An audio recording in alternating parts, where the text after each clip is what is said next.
পাল্টাপাল্টি হামলায় মধ্যপ্রাচ্যে উত্তেজনা এখন তুঙ্গে। ইরানে একের পর এক হামলা চালিয়ে যাচ্ছে যুক্তরাষ্ট্র এবং ইসরায়েল পাল্টা হামলা চালাচ্ছে ইরানও। সংযুক্ত আরব আমিরাত, বাহরাইন, লেবানন সহ উপসাগরীয় কয়েকটি দেশেও হামলা অব্যাহত রয়েছে।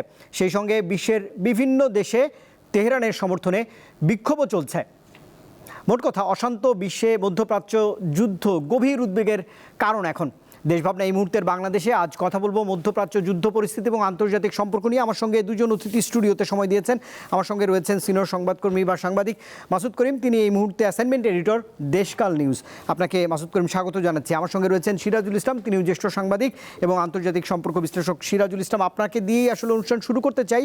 ইরানের নতুন সর্বোচ্চ ধর্মীয় নেতা তিনি নির্বাচিত হয়েছেন, খামেনির দ্বিতীয় বড় ছেলে মুস্তফা খামেনি। নতুন নেতৃত্বকে কিভাবে আসলে ইরান বা বিশ্ব দেখছে, বিদ্যমান পরিস্থিতিতে আসলে তিনি মোকাবেলা করতে পারবেন, এই উদ্বেগজনক পরিস্থিতি কতটা, এটি দিয়েই শুরু করতে চাই আসলে। ধন্যবাদ আপনাকে, ধন্যবাদ সহ-আলোচক মাসুদ ভাই, ধন্যবাদ জানাচ্ছি, শুভেচ্ছা জানাচ্ছি আমাদের দীপ্ত টেলিভিশনের যত দর্শক শ্রোতা সবাইকে, একই সাথে আমাদের সাথে যারা কলাকুশলীতে পিছনে ক্যামেরার পেছনে রয়েছেন সবাইকে। আপনি যে প্রশ্ন করছেন সেই অনেকগুলো বিষয় এর ভেতরে আছে। প্রথমত যদি নেতৃত্বের ব্যাপার বলি, আমরা খুব দুঃখজনক একটা প্রেক্ষাপট থেকে আজকের এই আলোচনাটা করছি। কারণ দুটো স্বাধীন সভ্য দেশ বলে আমরা জানি, ইরানও স্বাধীন সভ্য দেশ, আমেরিকাও স্বাধীন সভ্য দেশ। অথচ দুটো স্বাধীন সভ্য দেশের ভেতরে এমন একটা নিকৃষ্টতম একটা সংঘাত হলো যে যার ফলাফল হিসেবে একটা দেশের সর্বোচ্চ নেতাকে হত্যার শিকার হতে হলো। শুধু একজন নেতা, একজনই না, তার সাথে আরও মন্ত্রী, আরও তার দেশের সেনা কর্মকর্তা, এবং এগুলো অত্যন্ত জঘন্যভাবে বেআইনিভাবে কোনো রকমের আইনের তোয়াক্কা না করে এই হত্যাকাণ্ডগুলো ঘটানো হয়েছে একেবারে সন্ত্রাসী কায়দায়। সেক্ষেত্রে এই ঘটনার নিন্দা জানিয়েই আমি বলতে চাই যে আজকে সর্বোচ্চ নেতা, ইরানের সর্বোচ্চ নেতাকে যদি হত্যা করা না হতো তাহলে আজকে নতুন নেতৃত্ব আনার ভাবার এগুলো প্রশ্ন ছিল না, প্রয়োজনও ছিল না, এই আলোচনাটার প্রয়োজনও হতো না।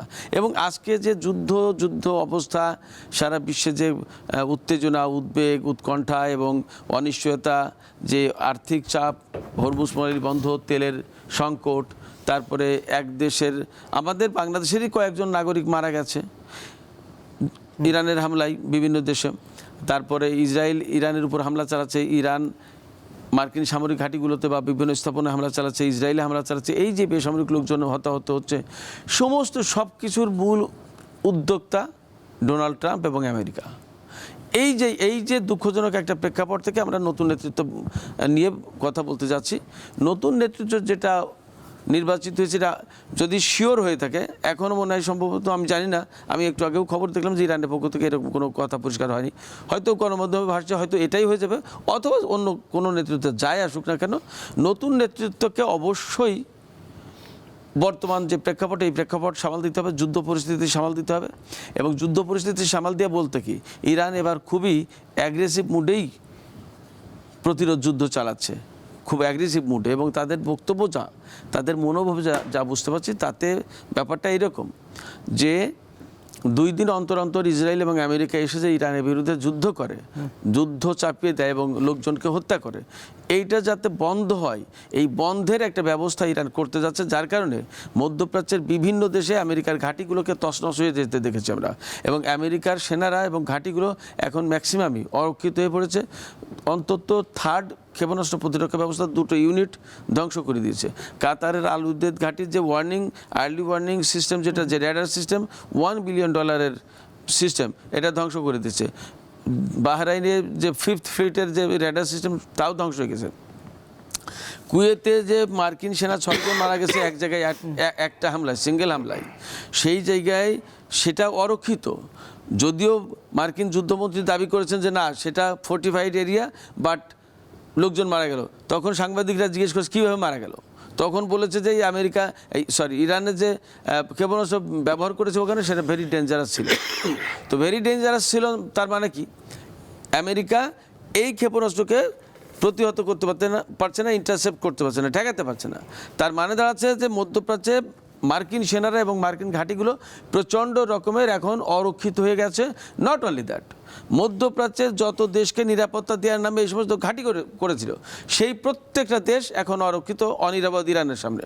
এবং একই এই সঙ্গে এই নতুন বাস্তবতায় এই সমস্ত দেশও এই কথা ভাবতে বাধ্য হবে যে আমেরিকা আমাদের নিরাপত্তা দেওয়ার কথা বলে আমাদের এই ভূমিতে এত ঘাঁটি এত কিছু করেছে, সেই আমেরিকা নিজের ঘাঁটির নিরাপত্তা দিতে পারছে না, আমাদের নিরাপত্তা দেবে কিভাবে? অতএব এখানে আমেরিকা থাকার প্রয়োজন আছে কিনা আমাদের ভাবার প্রয়োজন। এর ভাববে তো। ফলে বিশ্ব রাজনীতি এবং মধ্যপ্রাচ্যের ভূ রাজনীতি, আঞ্চলিক সমীকরণ, ক্ষমতার পালাবদল, অনেক কিছু চেঞ্জ হবে, অনেক কিছু পরিবর্তন হতে যাচ্ছে। এই বিষয়গুলো ইরানের নেতৃত্বকে মাথায় রেখেই করতে হবে এবং they will do that, I think. নিশ্চয়ই। মাসুদ করিম, আপনার পর্যবেক্ষণ একটু জানতে চাই যে ইরান আক্রমণ ইরানের পারমাণবিক উচ্চ আকাঙ্ক্ষা রোধ, নাকি রেজিম চেঞ্জ, নাকি অন্য কিছু? ধন্যবাদ। এটা যখন ইরানে বিপ্লব হয়েছে 1979 সালে, ইসলামিক বিপ্লব, যেটার মাধ্যমে খামেনিদের শাসন প্রতিষ্ঠা হয়েছে। এর আগে তো আমেরিকাপন্থী রেজা শাহ পাহলভি ছিলেন ক্ষমতায়, ওনাদেরকে বিতাড়িত করে, এটা অভ্যন্তরীণ বিপ্লব ছিল, যেটা বাইরের চাপানো ছিল না, বিতাড়িত করে যখন ওনারা শাসন ব্যবস্থা গ্রহণ করে, তখন থেকে আমেরিকা এবং ইসরায়েল তারা সবসময় চেষ্টা করেছে যে এখানে তাদের আবার আধিপত্য বিস্তার করা, তাদের অনুগত শাসক প্রতিষ্ঠা করা। এটার জন্য তারা বারবার চেষ্টা করেছে। চেষ্টা কিন্তু এইবারই প্রথম নয়, এর আগেও বিভিন্ন সময় করেছে, হামলা করেছে।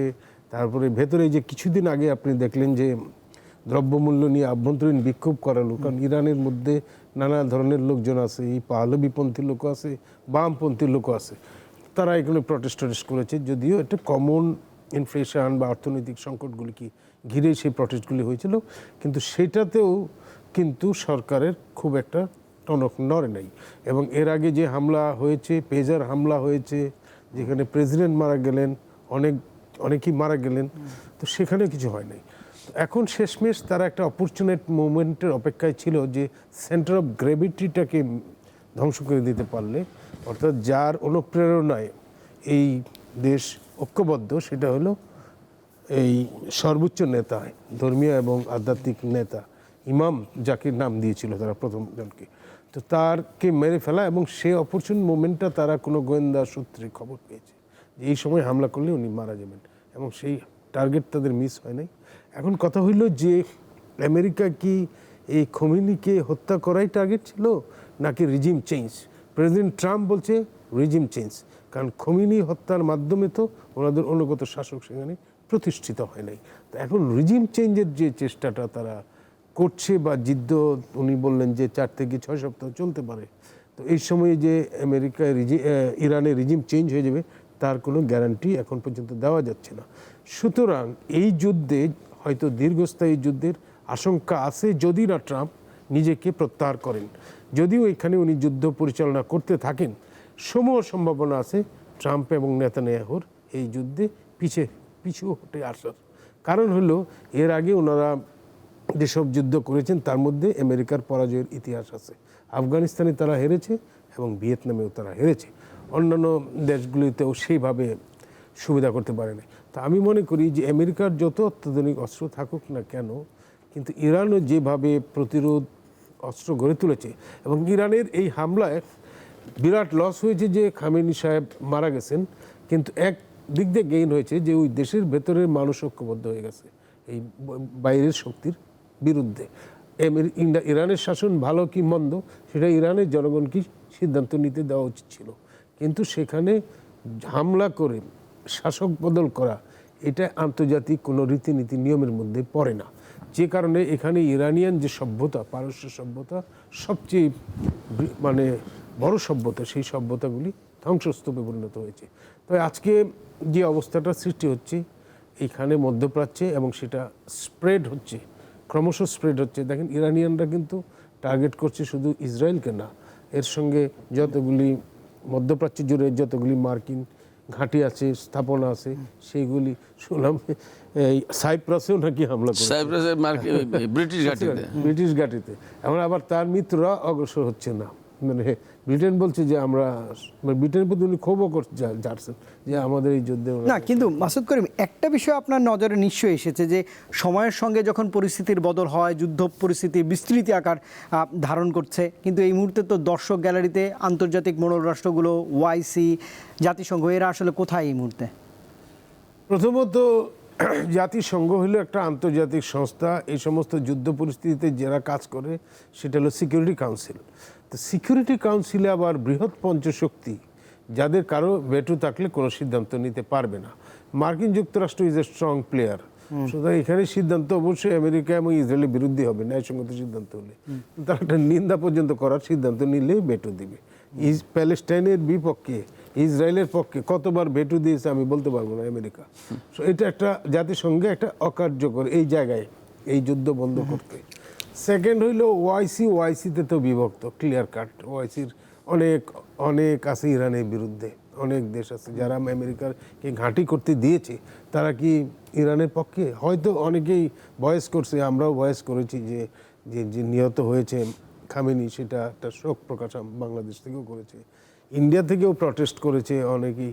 এখন জিনিসটা হইল প্রত্যেকেই কিন্তু তার ন্যাশনাল ইন্টারেস্টের দিক থেকে আসে। এখন আমরা আমার দেশে ইন্টারেস্ট কি, যেখানে ম্যান পাওয়ার আছে, এইখানে আমার তেল আসে, সুতরাং এখানে যদি যুদ্ধটা চলতে থাকে তাহলে ডেফিনেটলি আমার ইকোনমি হিট হবে। সুতরাং যুদ্ধটা না হইলে ভালো হয়, আমরা সেটাই বলেছি। ইন্ডিয়া কিন্তু একই কথা বলছে যে ইন্ডিয়া প্রায় 1 কোটি লোক আছে ওখানে মধ্যপ্রাচ্যে, তো ওখানে যদি যুদ্ধ হয় তাহলে তো ইন্ডিয়ার লোকগুলি চাকরি টাকরি থাকবে না, সমস্যা হবে, ফ্লাইট ডিসরাপশন হচ্ছে, জনগণের অসুবিধা হচ্ছে। আবার তেল যেটা গুরুত্বপূর্ণ সম্পদ, আমরা যেখান থেকে তেল আনি সেটা হলো কাতার। কাতারের এই যে জায়গায় হামলা করেছে, এই কাতার এনার্জি তো বন্ধ, তো কাতার থেকে ইন্ডিয়া, পাকিস্তান, বাংলাদেশ সবাই এলএনজি ইম্পোর্ট করে। এটা হয়তো আপনি বলতে পারেন যে চায়না খুব বেশি এফেক্টেড হবে না, কারণ তারা অস্ট্রেলিয়া থেকে ইম্পোর্ট করে। তো ওই সব দিক থেকে আমি চিন্তা করবো একটা জটিল পরিস্থিতি, এবং যুদ্ধ যদি স্প্রেড করে, যদি দীর্ঘস্থায়ী হয়, তাহলে গ্লোবাল ইকোনমি এবং গ্লোবাল ব্যবস্থা মারাত্মকভাবে হিট হবে। নিশ্চয়ই। মাসুদ করিমের কাছে আমি প্রশ্নটা রাখছিলাম, সিরাজুল ইসলাম, যে রেজিম চেঞ্জ কিনা বা অন্য কোনো বিস্তৃত পরিকল্পনা আছে কিনা মোড়ল রাষ্ট্রের, কিন্তু আপনার কাছে একটু এই যে অশান্ত পরিস্থিতির পেছনের রাজনৈতিক, ঐতিহাসিক, ধর্মীয়, ভৌগোলিক কারণগুলো একটু আমি জানতে চাই। আগের একদিনের টকশোতে আপনি বিস্তারিত বলেছিলেন। পাশাপাশি জানতে চাই এতে আসলে কার লাভ হচ্ছে, কার ক্ষতি হচ্ছে, আমেরিকার কতটা লাভ, ইসরায়েলের কতটা লাভ, ইরানের কতটা ক্ষতি? এখন এই যে যুদ্ধটা শুরু হয়েছে, আপনি যা বললেন তো বিস্তারিত বহু আলোচনা, এই তো 2-1 মিনিটে 10 মিনিট 20 মিনিটের আলোচনা শেষ করা যাবে না, কয়েক ঘন্টার আলোচনা। তবুও বলি যে এখানে বিভিন্ন রকমের সমীকরণ আছে। একটা ধর্মীয় সমীকরণ যদি বলি, ইসরায়েলের ধর্মীয় সমীকরণ যেটা, সেটা হচ্ছে তারা গ্রেটার ইসরায়েলের স্বপ্ন দেখে, তারা ইহুদিবাদ প্রতিষ্ঠা করতে চায়। পৃথিবীতে একমাত্র দেশ ধর্মের ভিত্তিতে আছে, সেটা হচ্ছে ইসরায়েল, ইহুদিবাদীর দেশ একদম। তারা নিজেরা বলে, আমি যে ইহুদিবাদী বলছি এটা কোনো গালি না, এটা তারা জায়নিস্ট স্টেট বানিয়েছে, এটা ইহুদিবাদের ভিত্তিতেই। সো পৃথিবীতে একমাত্র দেশ, এবং তাদের স্বপ্ন পুরো মধ্যপ্রাচ্য জুড়ে ইসরায়েল প্রতিষ্ঠা হবে, গ্রেটার ইসরায়েল। এবং there is a plan, that is new Middle East plan. এই প্ল্যান ইমপ্লিমেন্ট করার দায়িত্ব আমেরিকার কারা, নিও কনজারভেটিভ যারা, তারা এই যে বিশেষ করে রিপাবলিকান দলের লোকজন এই ক্ষেত্রে বেশি জড়িত। এবং ডোনাল্ড ট্রাম্প নিজেকে ইহুদিও বলছে, তার জামায়াতে ইহুদি একজন আছে। আমি ইহুদিবাদী এগুলোতে কোনো রকম কাউকে কটাক্ষ করছি না, জাস্ট তাদের ধর্মীয় পরিচয়টা বলছি। আচ্ছা, এই ধর্মীয় পরিচয় কেন বলছি? ওই যে বললেন যে ধর্মীয় লাভটা কি, ধর্মীয় অ্যাঙ্গেল থেকে যদি বিশ্লেষণ করেন মধ্যপ্রাচ্যের পলিটিক্স, তাহলে এই একটা বিষয় আছে। এবং তারা এই যুদ্ধের আগে বেনিয়ামিন নেতানিয়াহু মার্কিন প্রেসিডেন্ট ডোনাল্ড ট্রাম্পকে বুঝিয়েছেন যে এই রকম সময়ে বাইবেলের বর্ণনা অনুযায়ী, ধর্মের ভিত্তিতে বুঝিয়েছেন, তাকে ধর্মের দোহাই দিয়ে বুঝিয়েছেন যে বাইবেলের বর্ণনা অনুযায়ী একজন আকামেল নামে একজন দুষ্ট শাসক আসবে, খুব ভয়ঙ্কর ক্ষতিকর শাসক আসবে পৃথিবীতে, তাকেও হত্যা করবে একজন great king. You are the great king Donald Trump. Netanyahu তাকে বুঝিয়েছে, এবং তাকে দিয়ে এই তাদের ভাষায় শয়তান রাজাকে হত্যা করেছে ইরানের সর্বোচ্চ নেতাকে। এটা কমপ্লিটলি ধর্মের একটা অঙ্গন থেকে। ভূপ্রকৃতির বা আঞ্চলিক ভূ রাজনীতির বিষয়টা যদি বলেন, তো আগেই বলেছি যে পুরো মধ্যপ্রাচ্যটাকে তারা গ্রাস করে একটা ইহুদি স্টেট বানাতে চায়। আর আমেরিকা, ইসরায়েল তো আসলে ইহুদি রাষ্ট্রেই খুশি, তার নিরাপত্তা, তার খাদ্য, তার আরামায় সব তো দেবে আমেরিকা। ফলে এই মধ্যপ্রাচ্য পুরোটা যদি গ্রেটার ইসরায়েলের আওতায় নিতে পারে, তাহলে এখানকার তেল, গ্যাস, আদার সমস্ত সব কিছু কনফার্ম হয়ে যায় বহু বছরের জন্য, কোনো ঝামেলা থাকে না। আপনি জানেন যে মধ্যপ্রাচ্যের দেশগুলোতে কী পরিমাণে তেল সম্পদ, গ্যাস, আদার খনিজ সম্পদ আছে, সবই আপনি জানেন। এর ভিতরে এক্সক্লুসিভ তথ্য হচ্ছে ইরানে রয়েছে রেয়ার আর্থ ম্যাটেরিয়াল, যেটা এই মুহূর্তে আপনার ক্ষেপণাস্ত্র বলেন, বিমান বলেন, ইঞ্জিন বলেন, আপনার মোবাইলের চিপস বলেন, টেলিভিশন বলেন, গাড়ির ব্যাটারি বলেন, ইলেকট্রিক কার বলেন, যত যা কিছু লেটেস্ট প্রযুক্তি এবং ক্ষেপণাস্ত্রের বিভিন্ন পার্ট যেগুলো আছে, যে ক্ষেপণাস্ত্র দিয়ে এখন যুদ্ধ হচ্ছে, সেই পার্টের এক একটা জায়গায় এক এক রকম ম্যাটেরিয়াল দরকার হয়। এই সমস্ত সব ম্যাটেরিয়াল আছে ইরানে। এবং ওই গ্রিনল্যান্ড কেন দখল করতে চাই ডোনাল্ড ট্রাম্প? এই রেয়ার আর্থ ম্যাটেরিয়ালের জন্য। এই জিনিস আছে ইরানে, এটার প্রতি তাদের নজর আছে। তো এই যে গ্রেটার ইসরায়েল প্রতিষ্ঠা করে দিলে ইসরায়েল হয়ে গেল, এপাশে টোটাল ভূখণ্ডে একদম মিশর থেকে শুরু করে চীনের পাদদেশ পর্যন্ত পুরো এরিয়াটা আমেরিকার কন্ট্রোলে চলে আসলো। তাদের হাতে রেয়ার আর্থও গেল, আপনার তেলও গেল, গ্যাসও গেল, হুরমুজ প্রণালী, পারস্য উপসাগর, লোহিত সাগর, বাব-আল মান্দব প্রণালী, কাস্পিয়ান সাগর, যত টেকনিক্যাল স্ট্র্যাটেজিক যে যত পয়েন্ট, সমস্ত সব কিছু নিয়ন্ত্রণ চলে যায়। দ্যাট ইজ ওয়ার্ল্ডের টোটাল পলিটিক্সের মূল ফোকাস পয়েন্ট হচ্ছে মিডল ইস্ট, এবং এই মিডল ইস্টের বা টোটাল ওয়ার্ল্ডের ফোকাস পয়েন্ট হচ্ছে ইরান। এবং এই ইরানকে যদি কবজা করে ফেলতে পারে, তাহলে টোটাল বিশ্বটাকে কন্ট্রোল করতে পারে America. This is the world politics and regional geopolitics. এবং এখানে আর একটা বিষয় আছে, এই রেয়ার আর্থ ম্যাটেরিয়াল যেটা বললাম, এটা তেল গ্যাসে যে মারাত্মক। রেয়ার আর্থ ম্যাটেরিয়াল যেটা, এর 70% কন্ট্রোল ইজ চীনের হাতে। খুব সম্প্রতি চীনের কন্ট্রোল থেকে বেরিয়ে কীভাবে আসা যায় সেইটার জন্য, সেই প্ল্যান প্রোগ্রাম করার জন্য আমেরিকায় 50টি দেশের একটি সম্মেলন হয়েছে এই রেয়ার আর্থ ম্যাটেরিয়ালের ব্যাপার নিয়ে, যে আমরা কিভাবে করতে পারি চীনের নিয়ন্ত্রণ থেকে বেরিয়ে এসে আমরা নেটো জোটের মতো একটা জোট করতে চাই, কিভাবে করতে পারি, কেমন? তো এই যে চীনের অর্থনীতি, চীনের রেয়ার আর্থ ম্যাটেরিয়াল, চীনের ওই যে বিআরআই যেটা বেল্ট অ্যান্ড রোড ইনিশিয়েটিভ যেটা, তারপরে চীনের যে মধ্যপ্রাচ্যে কৌশলগত পা রাখার জায়গা, অবস্থান, প্রভাব প্রতিপত্তি, এই সমস্ত সব কিছু ইরান এবং হরমুজ প্রণালীর উপরে ডিপেন্ড করছে, কেমন? এই জায়গায় ইরান যদি এই যুদ্ধে হেরে যায়, তাহলে চীনের মধ্যপ্রাচ্যে পা রাখার জায়গা থাকবে না, পুরোটা কন্ট্রোলে চলে যাবে। এখনই তো আরব বিশ্ব কন্ট্রোলে আমেরিকার, আর ইরান যদি চলে যায় তাহলে পুরো মধ্যপ্রাচ্য আমেরিকার কন্ট্রোলে চলে যাবে। চীনের অর্থনীতি, রাজনীতি, সামরিক আধিপত্য, প্রভাব প্রতিপত্তি, সামনের দিনগুলোর যে পসিবিলিটি ছিল, সমস্ত সব কিছু মার খেয়ে যাবে।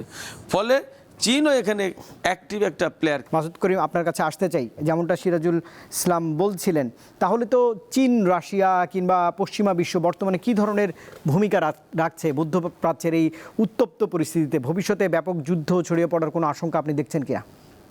এটা আমি এভাবে বলবো যে আমরা যে প্রথম বিশ্বযুদ্ধটা দেখেছি, সেখানে আমরা কি দেখলাম, যে অনেক দেশের সাম্রাজ্য ভেঙে পড়েছে, অনেক দেশের সীমানা ছিন্ন বিচ্ছিন্ন হয়ে গেছে। এবং দ্বিতীয় বিশ্বযুদ্ধ যে আমরা দেখেছি, সেটা কিন্তু একইভাবে, সেটা একই ঘটনাই ঘটেছে আর একটু লার্জার স্কেলে। এইখানে তৃতীয় বিশ্বযুদ্ধটা কিন্তু একইভাবে হওয়ার সম্ভাবনা নাই। এই কারণে আমি বলবো যে তৃতীয় বিশ্বযুদ্ধ একটা প্রেস এখন শুরু হয়েছে, এবং এটা যে মধ্যপ্রাচ্যের ইরান এবং ইসরায়েল আমেরিকার যুদ্ধ, কিংবা ইউক্রেন রাশিয়া যুদ্ধ, কিংবা আফগানিস্তান এবং পাকিস্তান যুদ্ধ, আফগানিস্তান পাকিস্তান যুদ্ধ, বা ইন্ডিয়া পাকিস্তানের যে স্নায়ু যুদ্ধ, এই এগুলি আপনি একটার সাথে একটা বড় হইতে বড় যুদ্ধ হয়ে যাবে, এরকম হবে না। এখনকার যুদ্ধটা হইল অর্থনীতিকে কবজা করার যুদ্ধ। প্রেসিডেন্ট ট্রাম্প নিজে একজন ব্যবসা বাণিজ্য বিশেষজ্ঞ, নিজে একজন ব্যবসায়ী, যে কারণে ওনার প্রত্যেকটা পদক্ষেপের মধ্যে একটা ব্যবসা বাণিজ্যের ব্যাপার থাকে। এবং এই যে ইরানের সাথে যে ব্যাপারগুলি ঘটছে এখন এই মুহূর্তে, এটার কিন্তু বহুমুখী ব্যাপার আছে। যেমন ধরেন, আমেরিকায় যারা ব্যবসাপাতি করে, যারা কর্পোরেট ওয়ার্ল্ডের মালিক, যারা সব কিছু নিয়ন্ত্রণ করে, অর্থাৎ এটা একটা পুঁজিবাদী বিশ্বের সাম্রাজ্যের ক্যাপিটাল বলতে পারেন আমেরিকারে। তো এই পুঁজি যাদের হাতে, তার একটা সিংহভাগ হইল এই জিউস বা ইসরায়েল অরিজিন বিজনেসম্যান। এবং যারা এই মিডিয়ার মালিক বলেন, এইটা বলেন, সব কিছু ক্ষমতা তাদের হাতে। এবং এই যে ইলেকশনটা হলো, সেখানে বহু ইসরায়েলি জিউসরা, ব্যবসায়ীরা ট্রাম্পকে অর্থ দিয়েছেন। এটা আমি বললাম যে পলিটিক্যাল একটা সাইড। এই রকম যদি আপনি ভাই যেটা বললেন যে তেলের নিয়ন্ত্রণ, ইরানের নিজেরও তো তেল আছে, তেলগুলি তারা কিভাবে বিক্রি করছে? তারা বিক্রি করতেছে চায়নার কাছে বার্টার সিস্টেমে, রাশিয়ার কাছে, আরো অনেকের কাছে, যাদের বেচতেছে সে ডলার কোনো এক্সচেঞ্জ নাই। তো ডলার হইল মূল মানি, যেটা রিজার্ভ মানি, সেই রিজার্ভ মানি উইক হয়ে যাচ্ছে। আমেরিকা তো এই ডলার ছাড়া তেলের ব্যবসা এটা তারা মানতে পারে না। এরপরে যে মিনারেলের কথা বললেন, যেগুলি খুব প্রয়োজনীয়, এগুলি হলো ইকোনমিক ব্যাপার। তো হরমুজ প্রণালী, যেটাতে 1/5 ওয়েল এটা দিয়ে চলাচল করে, এটার নিয়ন্ত্রণ যদি ইরানের হাতে থাকে, তাহলে সেটার জন্য তাদের একটা মূল্য দিতে হয়। আমি বলবো যে গ্লোবাল জিও পলিটিক্যাল ইকোনমিক্যাল যে ব্যাপারগুলি এখানে জড়িত আছে, সেখানে কিন্তু এই যুদ্ধটা কাজ করতেছে।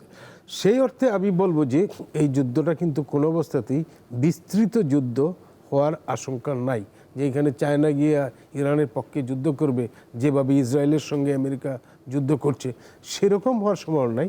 তবে চায়নার যে সমর্থনটা দিচ্ছে পলিটিক্যালি এবং ডিপ্লোম্যাটিক্যালি, সেই সমর্থনটা হয়তো তারা আর একটু বাড়াবে।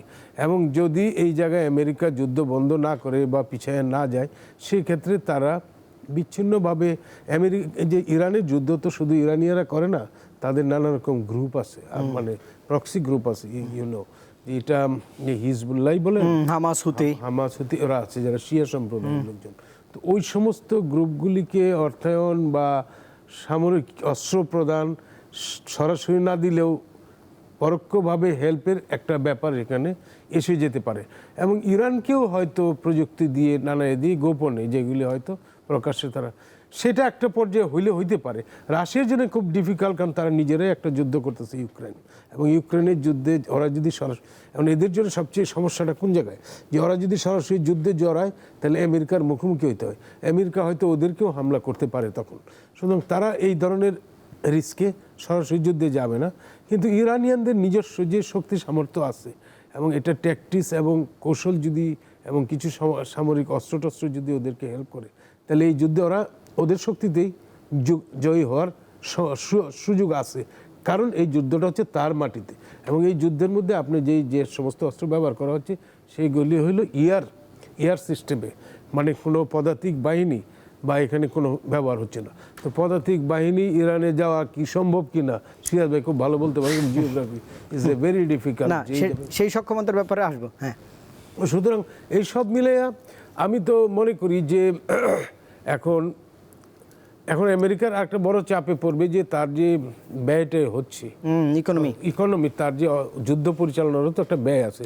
তাছাড়া আমেরিকার ইকোনমি তো ভঙ্গুর এখন। হ্যাঁ, কি একটা রাডার নষ্ট করছে, $1 বিলিয়ন না কত খরচ হয়ে গেছে। এই তো কাতারের যে radar system, early warning system, এটা $1 বিলিয়ন, এরকম অনেক বহু $বিলিয়ন এখানে অলরেডি গন কেস। এখানে যে রণতরীগুলি তো এত সস্তা না, এবং এখানে অনেক, আর এরা তো আমাদের মতো খায় না গায়ে যুদ্ধ করবে না 71 সালে মুক্তিযুদ্ধের মতো। ওরা যথেষ্ট ইকুইপ নিয়ে, কারণ এখানে রসদটাও একটা বড় ব্যাপার, আপনি এবং এই ওয়েদারটাও একটা বড় ব্যাপার, ঠান্ডা না গরম, এই বিষয়গুলি আছে। আপনি যে খাবার যদি শেষ হয়ে যায়, সেটারও একটা ব্যাপার আছে। তো আমি মনে করি যে এখনই একটি রণতরীতে যে ওয়াশরুম ব্যবহার, সেটি নিয়েই তাদের মনোবল অনেক তলানিতে পৌঁছেছে, গণমাধ্যমে খবর এসেছে। এটা কিন্তু ভেনেজুয়েলার মতো মাদুরিকে ধরিয়ে নিয়ে আসার মতো অবস্থা ইরানে নাই। এই যে আধিপত্যবাদ, সিরাজুল ইসলাম, আপনার কাছে জানতে চাই, এই দ্বিতীয় মেয়াদে মিস্টার প্রেসিডেন্ট আসলেন ক্ষমতায়, 1 বছর হলো, 7টি দেশে সরাসরি হামলার নির্দেশ দিয়েছেন ডোনাল্ড জন ট্রাম্প। তার পরিকল্পনা দেখে তো মনে হচ্ছে তিনি আসলে কবে থামবেন, আপনার একটা প্রজেকশন জানতে চাই। একই সঙ্গে আন্তর্জাতিক মানবিক আইন, জেনেভা কনভেনশন, এগুলো তো মানা হচ্ছে কিনা, এই পরিস্থিতিতে কি দেখছেন? আমি 2020 সালে ডোনাল্ড ট্রাম্প সম্পর্কে একদম ওপেন টক শোতে কথা বলেছিলাম যে ডোনাল্ড ট্রাম্পের সাথে কূটনীতি যায় না, তিনি কূটনীতির ধারেন না, ধারবেনও না, কোনোদিন ধারেননি, ধারেন না। উনার বাল্যজীবন, যখন বাল্যজীবন বলতে ইয়াং মানুষ তিনি, তখনকার যে উচ্ছৃঙ্খলা, তার জীবনে কখনো কোনোদিন শৃঙ্খলা ছিল না। অ্যাপিস্টিট ফাইলটা কি, এটা কেন আটকাতে চাচ্ছে, ভয়াবহ সব চিত্র আছে। এই লোকের জীবনে কখনো কোনোদিন শৃঙ্খলা ছিল না। এমন একটা লোককে প্রেসিডেন্ট বানানো হয়েছে এবং যার কাছে এখন বিশ্বটা ভয়ঙ্করভাবে অনিরাপদ। এবং অনেকে বলে থাকেন, যারা ঠিক আসলে বোঝেন না জিনিসটা, তারা বলেন যে ডোনাল্ড ট্রাম্প তো টাকা ছাড়া কিছু বোঝেন না, ব্যবসাটাই বড় কথা। নো, ভেরি ডেঞ্জার ম্যান, খুবই ডেঞ্জারাস ম্যান ব্যক্তি সে। আপনি দেখেছেন তো, যখনই ক্ষমতা এসেছে তখনই সে মুসলিম দেশগুলোকে টার্গেট করে ভিসা নিষেধাজ্ঞা দিয়ে দেয়। মানুষকে কি কত নিকৃষ্টভাবে, ছোটোভাবে গরিব দেশগুলোকে, কালো লোকজনগুলোকে বুলশিট পর্যন্ত বলে, যত জঘন্য নিকৃষ্ট ভাষায় কথা বলে। না, অর্থনীতির রুগ্নদশা করার জন্য ট্যারিফ বাড়ালেন এবার এসে, ট্যারিফ বাড়ালেন এবং সকল দেশে তার দেশের আদালত এই ট্যারিফ বাড়ানোকে অবৈধ বলেছে। তখন সেইটা পরে আবার সে 15% বাড়িয়ে দিয়েছে। একই লোক, একটা গোয়ার টাইপের লোক, তার ভিতরে তো কোনো মানবতাবোধ, কূটনীতি, ভদ্রতাবোধ, সৌজন্যতাবোধ, শিষ্টাচার কিচ্ছু নিত। জাস্ট জঙ্গলের আইন সে পছন্দ করে এবং যার কারণে তার কাছে মানবতা, তার কাছে আন্তর্জাতিক আইন, তার কাছে জেনেভা কনভেনশন, তার কাছে আন্তর্জাতিক যত রকম মানবতা বোধের, মানবিকতার পক্ষের যত আইন, দলিল, দস্তাবেজ, যত যা কিছু কনভেনশন যা বলেন, এর কোনো কিছুরই মূল্য নেই। তার কথা হচ্ছে যে সে যেটা বুঝেছে ওইটা সে করবে, সেটা আইনে ঘেরে কি ঘেরে না সেটা ম্যাটার করে না। আপনি কল্পনা করতে পারেন, পেন্টাগন ছিল তাদের প্রতিরক্ষা সদর দপ্তর, তা স্বাভাবিকভাবেই প্রতিরক্ষা মন্ত্রণালয় যুদ্ধই পরিচালনা করে, সামরিক কর্মকাণ্ড প্রতিরক্ষা মন্ত্রণালয় করে। এই আধুনিক যুগে, এই সভ্য সমাজে এই প্রতিরক্ষা মন্ত্রণালয়ের নাম চেঞ্জ করে ওয়ার মিনিস্ট্রি রেখেছে। ডোনাল্ড ট্রাম্পের মেন্টালিটি বুঝতে পারেন আপনি, যে এই ডোনাল্ড ট্রাম্প যখন এইরকম করে যুদ্ধ মন্ত্রণালয় রেখেছে, যেখানে মানুষ গোপন করার চেষ্টা করে যুদ্ধটাকে। আমরা ইউটিউব, সামাজিক যোগাযোগের মাধ্যমে এই জায়গায় যুদ্ধ, নিহত, এই ধরনের কথাগুলোকে কমিউনিটি গাইডলাইন ব্রেক নিরুৎসাহিত করা হয়। মনে করি নিরুৎসাহিত কেন বলি, এগুলো ভালো না, নেগেটিভ ওয়ার্ড। আর সেখানে যেখানে প্রতিরক্ষা মন্ত্রণালয় থাকার কথা, সেখানে সে প্রতিরক্ষা মন্ত্রণালয়ের নাম চেঞ্জ করে যুদ্ধ মন্ত্রণালয় রেখেছে, ওয়ার মিনিস্ট্রি। তাহলে তো সহসাই বলা যায় যে পৃথিবীর জন্য যেই বার্তা বয়ে আসছে এরকম লিডারশিপের কারণে, ডেফিনেটলি পৃথিবী এক মহাবিপদে এখন। এবং এই বিপদটা পৃথিবীর ম্যাক্সিমাম মানুষ বুঝতে পারছে, আমেরিকার মানুষও বুঝতে পারছে, কিন্তু আমেরিকার সিস্টেমের কারণে তাকে পাল্টানো যাবে কিনা আমি জানি না। তবে তাকে কঠিন সময় ফেস করতে হবে। এই যুদ্ধকে কেন্দ্র করেই আমি এটা বুঝতে পারি। This is my prediction. Masud Karim, একটু আপনার কাছে আসতে চাই, সেটি হচ্ছে যে আমরা দেখছি যে বাংলাদেশও এর সঙ্গে কোনো না কোনোভাবে, যেমন আমাদের মধ্যপ্রাচ্যে বড় শ্রমবাজার, আপনি বলছিলেন কাতার থেকে দেশের জ্বালানি চাহিদার প্রায় 70% আমদানি নির্ভর, এবং যেই দেশগুলো থেকে আমরা নেই, কাতার, সৌদি আরব, সংযুক্ত আরব আমিরাত, ওমান, সেগুলো এখন অ্যাফেক্টেড হয়েছে। এলএনজি, অপরিশোধিত তেল, কালকে সচিবালয়ে সংবাদ কভার করতে গিয়ে নতুন বিদ্যুৎ মন্ত্রী তিনি জানাচ্ছিলেন যে মার্চ পর্যন্ত আমরা হয়তো চালিয়ে নিতে পারবো, তারপরে শেষ মার্চ পর্যন্ত, তারপরে আসলে সংকট পৃথিবীর যেমন হবে বাংলাদেশেরও হবে। আমি আপনার কাছে একটি প্রশ্ন রাখতে চাই, সেটি হচ্ছে যে মধ্যপ্রাচ্যের এই মুহূর্তের পরিস্থিতিতে বাংলাদেশের পররাষ্ট্রনীতি আপনি কেমন দেখছেন? এটা এক মিনিট এর আগে এটার সঙ্গে একটু অ্যাড করতে চাচ্ছি যে ট্রাম্প যে নিরাপত্তা নীতিটা গ্রহণ করেছেন, এটার নাম হলো মনরো ডক্ট্রিন। 1823 সালে জেমস মনরো যেটা তৈরি করেছিলেন, সেটা হলো যে পুরা উত্তর গোলার্ধ তার হাতের মুঠোয় থাকবে আর পৃথিবীতে এটা, এবং সেটা উনি আইসাই চালু করেছেন। দেখবেন এরকম প্রচুর ট্যারিফ দিয়েছেন এবং অনেক যে ইউএসএআইডির মাধ্যমে যে সাহায্য সব বন্ধ করেছেন। ইউরোপীয় ইউনিয়নকে, ন্যাটোকে বলেছে যে তোমাদের নিরাপত্তা তোমরা দেখো, আমরা এইসব বার্ডেন নিতে পারবো না, যে কারণে তাদের যে জিডিপির 1% থেকে এখন এরা 5% তারা দিতে হচ্ছে সিকিউরিটিতে, যেখানে বাইরের দেশ, আমাদের দেশ সাহায্যগুলি থেকে বঞ্চিত হচ্ছে। তো এইসব মনরো ডক্ট্রিন সে ফলো করে উনি যেটা নাম রেখেছেন ট্রাম্প কলোনারি। এই ট্রাম্প কলোনারির যে সিকিউরিটি পলিসি, এটা হলো বিশ্ব তাহার হাতের মুঠোয় থাকবে এবং এটার ফলে যে আমেরিকাকে মূল্য দিতে হবে, ভাই বলছেন আমেরিকার জনগণ সেটা চাচ্ছে না, সেটা আবার আমি একমত হচ্ছি না। কারণ আমেরিকার জনগণ সেটাই চাচ্ছে যে এইরকম একটা গর্বিত নেতাই আমাদের দরকার, যিনি একজন এই মুহূর্তে আমেরিকার জনগণ তো সবাই তো তাকে চাইনি।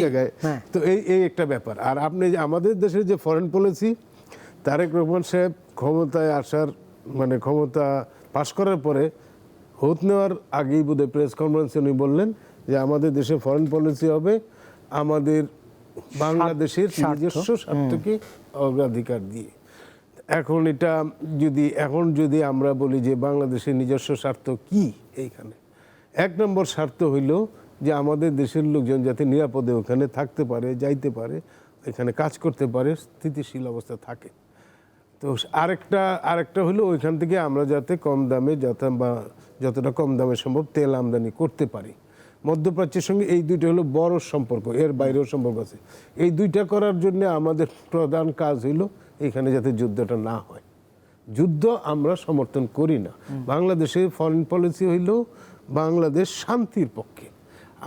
আমাদের ফরেন পলিসির মূল কথা হলো যত মতপার্থক্য থাকুক সেটা টেবিলে বসে সমাধান করবেন, যুদ্ধের ময়দানে না। কারণ এটা আমাদের দেশের নিজস্ব স্বার্থ। প্রত্যেকটা দেশে যখন ফরেন পররাষ্ট্র নীতি হয় বা ফরেন সার্ভিসে কোনো একজন অফিসার জয়েন করে, তার ট্রেনিংয়ের প্রথম 1 নম্বর কথাটাই হয় ন্যাশনাল ইন্টারেস্ট। তো সবাই ন্যাশনাল ইন্টারেস্টের কথাই বলবে। এখন ইন্ডিয়া কালকে বা আজকে ন্যাশনাল ইন্টারেস্টের কথা ক্লিয়ারলি বলছে যে তার দেশে অনেক লোকজন সমস্যায় পড়ছে। এটা হচ্ছে সুতরাং যুদ্ধ তারা চায় না। আজকে যে পল কাপুর ঢাকায় আসছে, একে তো ফরেন মিনিস্টার 1 নম্বরেই বলছে যে এটা আপনারা একটু থামাই দিন যুদ্ধটা, যাতে আমরা আলাপ আলোচনা করে জিনিসটা আপনারা মিটমাট করেন।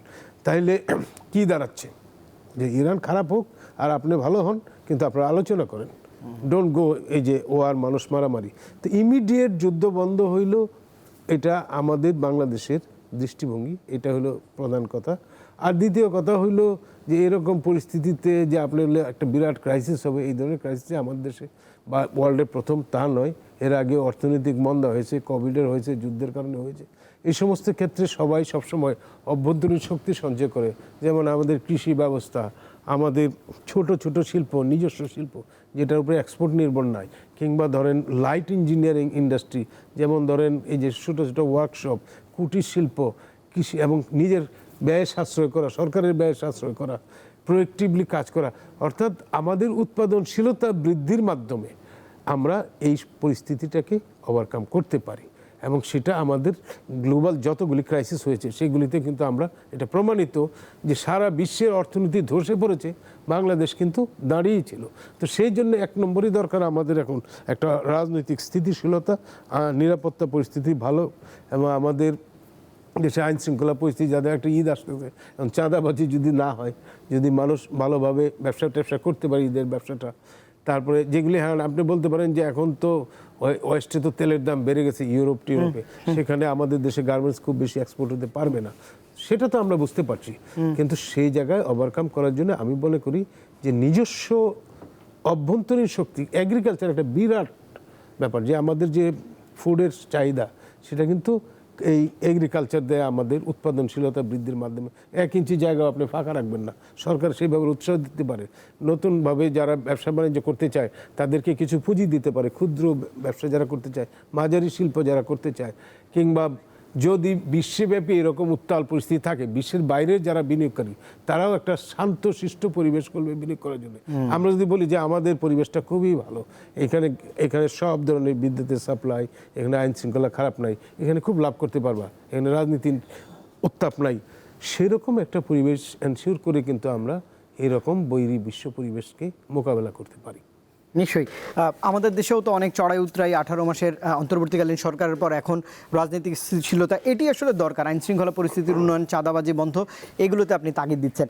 নিশ্চয়ই মাসুদ করিম, সিরাজুল ইসলাম, শেষ করব আজকের আলোচনা, কিন্তু একটু বিশদভাবেই আপনার কাছে জানতে চাই যে ইরান এখন যে পর্যায়ে রয়েছে, আঘাতপ্রাপ্ত হয়েছে, পাল্টা আঘাত করছে, মধ্যপ্রাচ্যের যে মুসলিম দেশগুলো তারাও আক্রান্ত হচ্ছে, তারাও যদি আবার পাল্টা প্রতিরোধ গড়ে তোলে, একটা ভয়াবহ পরিস্থিতির বার্তা দেয়। বাংলাদেশের শ্রমবাজার, জ্বালানি, বিশ্ব যখন কাঁপবে, বাংলাদেশের মধ্যেও তো প্রভাব পড়বে। সব মিলিয়ে আসলে এই যুদ্ধ কবে থামবে বলে আপনার প্রজেকশন কি? হ্যাঁ, প্রথমে ওই বিষয়টা একটু বলি। আপনার যে মধ্যপ্রাচ্যের দেশগুলো যদি পাল্টা আক্রমণ করে, এই জায়গায় একটা বড় বিশ্লেষণ প্রয়োজন, ছোট করেই বলি। সেটা হচ্ছে ইরান প্রথমত কোনো দেশের উপর হামলা করছে না, কোনো দেশের স্বাধীনতা সার্বভৌমত্বের উপর হামলা করছে না। ইরান খুব পরিষ্কার করে বলেছে, আগেই বলেছে যে এবার যদি ইসরায়েল এবং আমেরিকায় ইরানের বিরুদ্ধে হামলা চালায়, তাহলে মধ্যপ্রাচ্যে আমেরিকার যত ঘাঁটি আছে, যত ইন্টারেস্ট আছে, যত স্বার্থ স্থাপন আছে, সমস্ত সবগুলো আমাদের বৈধ লক্ষ্যবস্তু বলে গণ্য হবে। কেমন এটা বলেছে। এবং ইরান তার কথা মতো একই কাজ করছে, কারণ সেই দেশের তাদের প্রধান নেতাকে হত্যা করেছে এবং আরও বহু গুরুত্বপূর্ণ কর্মকর্তাকে হত্যা করেছে। এবং শুধু তাই না, প্রথম দিনেই গাজা ইসরায়েলে ইরানের দুটো স্কুলে ইসরায়েল হামলা চালিয়েছে, ক্ষেপণাস্ত্র হামলা চালিয়েছে, তাতে 180 জন শিক্ষার্থী মারা গেছে এবং তার বেশিরভাগই মেয়ে শিশু, মেয়ে শিক্ষার্থী, নিরীহ সাধারণ মানুষ। সাধারণ মানুষ মানেই তো নিরীহ, এবং তার ভিতরে মেয়ে শিশু। এরা তো কোনো অপরাধ করেনি, অত একদম টার্গেট করে হামলা চালিয়েছে। কেন? মূল টার্গেট ছিল যে এইভাবে হামলা করলে জনগণ ক্ষেপে যাবে ইরানের শাসকদের বিরুদ্ধে, যে তোমাদের কারণে আমরা হামলার শিকার, অতএব তোমরা যাও ক্ষমতা থেকে। কিন্তু ব্যাপারটা তা হয়নি। বাট এখানে আমি যে বিষয়টা ফোকাস করতে চেয়েছি, তাদের মনের মানসিকতা, সাধারণ মানুষ হত্যা করে রাজনীতি। তো মধ্যপ্রাচ্যের দেশগুলোতে কোনো দেশের স্বাধীনতা সার্বভৌমত্বের উপর ইরান হামলা চালিয়েছে ব্যাপারটা তা না, ওই দেশের শাসক গোষ্ঠীর কাছেও, সংশ্লিষ্ট দেশগুলোর শাসকদের কাছেও বার্তা ক্লিয়ার যে হামলা চালাচ্ছে মার্কিন স্থাপনা, সামরিক ঘাঁটি বা আদার জায়গায় ইন্টারেস্টে। ফলে এই দেশগুলো কিন্তু এখনও কোনো কড়া বিবৃতি দেয়নি। যুদ্ধ করা তো পরে কথা, এটা গেলে একটা দিক। আর দ্বিতীয় দিক হচ্ছে যে যদি হামলা করার কথা বলেন, এদের হামলা করার মতো কোনো ক্ষমতাই নেই। এই কারণে বলছি, তারা তো দেখতেছে যে এদের নিরাপত্তা দেওয়ার কথা ছিল মার্কিন ঘাঁটিগুলোর, মার্কিন সেনাবাহিনী, মার্কিন সরকার এই সমস্ত দেশের নিরাপত্তা দেবে বলে এই সমস্ত জায়গায় ঘাঁটি করেছে। সেই ঘাঁটির নিরাপত্তাই তো দিতে পারছে না তারা, তাহলে আমাদের নিরাপত্তা দেবে কোথায়? সেক্ষেত্রে এখন আমেরিকা ইরানের সাথে যুদ্ধে জড়িয়ে আমেরিকা মার খাচ্ছে, চোখের সামনে তো দেখছে। এখন আমরা জড়িয়ে আমাদের স্বার্থ নষ্ট করি কেন? ফলে এরা ইরানের সাথে একটা আপোষে আসবে এবং সম্পর্ক ভালো করবে এই যুদ্ধের পর, আই থিঙ্ক দ্যাট। ফলে এবং এখানে যুদ্ধ কবে শেষ হবে? যুদ্ধ শেষ হওয়ার অনেকগুলো বিষয় আছে, তার ভিতরে যে প্রসঙ্গটা মূল আমি মনে করি সেটা হচ্ছে যে ইরান কবে যুদ্ধ বন্ধ করতে চায় তার উপর ডিপেন্ড করবে। এবার আমেরিকা এবং ইসরায়েলের চাওয়ার উপরে ডিপেন্ড করবে না মনে হয়। কারণ হচ্ছে কি, যে 2 দিন অন্তর অন্তর এই ইসরায়েল এবং আমেরিকা ইরানের উপরে যুদ্ধ করতে আসে, ইরানের মানুষকে হত্যা করে, ইরানের কর্মকর্তাদেরকে হত্যা করে, সরকার পরিবর্তন করতে চায়। একটা দেশের সরকার পরিবর্তন করার এখতিয়ার তো ডোনাল্ড ট্রাম্প, নেতানিয়াহুর নেই। এটা কোনো আন্তর্জাতিক আইনে হতে পারে না, সম্ভবই না, একটা অবৈধ কাজ, অন্যায়, গায়ের জোর, মাস্তানি, সিম্পলি সন্ত্রাসী কর্মকাণ্ড, রাষ্ট্রীয় সন্ত্রাসবাদ। ফলে ইরান এইগুলো প্রত্যেকটা বন্ধ করার ব্যবস্থা করে তারপরে যুদ্ধ বন্ধ করতে রাজি হবে। তার আগে রাজি হবে কিনা আমি খুবই ডাউট করি। সেক্ষেত্রে ইরান কবে যুদ্ধটা বন্ধ করতে চায় সেটা প্রশ্ন।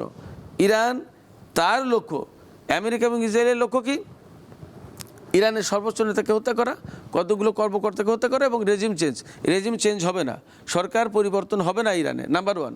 নাম্বার 2 হচ্ছে সরকার যেহেতু পরিবর্তন হবে না, অতএব তাদের লক্ষ্য মোটামুটি হাসিল, একটা অংশ হয়েছে। ইরানের লক্ষ্য হচ্ছে যে এই মধ্যপ্রাচ্য থেকে মার্কিন ঘাঁটিগুলোকে বিদায় করা, মার্কিন প্রভাব প্রতিপত্তি, মার্কিন অবস্থানকে বিদায় করা। ইসরায়েলের অস্তিত্ব থাকবে কি থাকবে না সেই একটা ডিসিশন হবে এই যুদ্ধে। এমনও হলেও হতে পারে, কারণ হচ্ছে কি 2 দিন অন্তর অন্তর এরা আগ্রাসন চালায় ইরানের বিরুদ্ধে। এইটা চায় না, এটা ইরানের জন্য যতটা যুদ্ধ করার প্রশ্ন, তার চেয়ে ইরানের জন্য এটা অনেক বেশি মান সম্মানের ব্যাপার। ইরান একটা সভ্য জাতি, ইরানের যে সভ্যতা, অনেক দিনের সভ্যতা, এবং সেই সভ্যতার মূল্য কত, তার ভারতৃত্ব কত, তার ওজনটা কত, সেটা আমরা সবাই কম বেশি বুঝি। কেমন সেই জায়গা থেকে ইরানি জাতি তাদেরকে 2 দিন অন্তর অন্তর এইভাবে অপমান করতে আসবে এবং তাদের সরকার পরিবর্তন করে দিতে আরেকজন আসবে, এই জিনিসগুলো মোটেই বরদাস্ত করবে না। এবং এইটা বন্ধ করার জন্য যতদিন যুদ্ধ প্রয়োজন সেইটা করবে। নিশ্চয়ই। তাহলে তো মাসুদ করিম, বোঝা যাচ্ছে যে যুদ্ধ বিস্তৃত হচ্ছে। এটি আমি একটা লাস্ট কথা বলি যে এই আমেরিকার পক্ষে হইয়া আরব মিত্ররা যুদ্ধে জড়াবে, এটা আমার কাছে গ্রহণযোগ্য হয় না। কারণ তারা এক হইলেও যুদ্ধে জড়াইলে তো তারাও টার্গেট হবে, এবং তাদের যে সভ্যতা, এই যে দুবাই, এত বড় বড় বিল্ডিং, এগুলো তো আস্ত থাকবে না, এবং তারা এতটা মানে হঠকারিতার দিকে যাবে এটা আমার মনে হয় না। আর সেকেন্ড হইলো ওইসব দেশগুলো জনগণ তো মুসলিম, শিয়া হোক আর সুন্নি হোক। আর একটা মুসলিম দেশের সাথে যদিও ইরান যুদ্ধ আমেরিকানরা করিয়েছে, কিন্তু এখন তো কিছুটা হলো ম্যাচুরিটি আসছে। এবং মাসুদ ভাই বলার ব্যাপারে আরেকটা তথ্য কি, এই যে আরব দেশগুলো আমরা যে সুন্নি বলি, এখানে কিন্তু প্রচুর শিয়া আছে। যেমন বাহরাইনে ম্যাক্সিমাম মানুষ কিন্তু শিয়া। সৌদি আরবের উত্তর পূর্বাঞ্চল যেটা কাতিব প্রদেশ এই অঞ্চল, ইয়েমেনে অনেক মানুষ আছে। জনগণ ইরানের সাথে যুদ্ধে জড়াতে ফলে চায়। এরা যুদ্ধে গেলে বিপদে পড়বে, তারা অভ্যন্তরীণভাবে সরকার তারা জনগণের এরকম প্রতিরোধ একটা করবে। হটকারিতার দিকে যাবে ওইদিকে বলে যাবে। মনে হয় না। না, নিশ্চয়ই প্রত্যাশা তো তাই যে বিশ্বে শান্তি আসবে। মাসুদ করিম এবং আমরা তো সিরাজুল তাই ইসলাম, অসংখ্য ধন্যবাদ জানাচ্ছি, আপনারা আমাকে সময় দিয়েছেন। দেশভাবনা এই মুহূর্তের বাংলাদেশের দর্শক, এই মুহূর্তের বাংলাদেশ দেশভাবনায় আজ আলোচনা করছিলাম মধ্যপ্রাচ্যের যুদ্ধ পরিস্থিতি নিয়ে। উদ্বেগের তথ্য জানানোর চেষ্টা ছিল, বিশ্লেষণ জানানোর চেষ্টা ছিল, বিশ্বে শান্তি ফিরে আসবে এমন প্রত্যাশা রেখেই আজ বিদায় নিচ্ছি দেশভাবনা এই মুহূর্তের বাংলাদেশ থেকে। সবাই সুস্থ থাকবেন, নিরাপদে থাকবেন। শুভরাত্রি।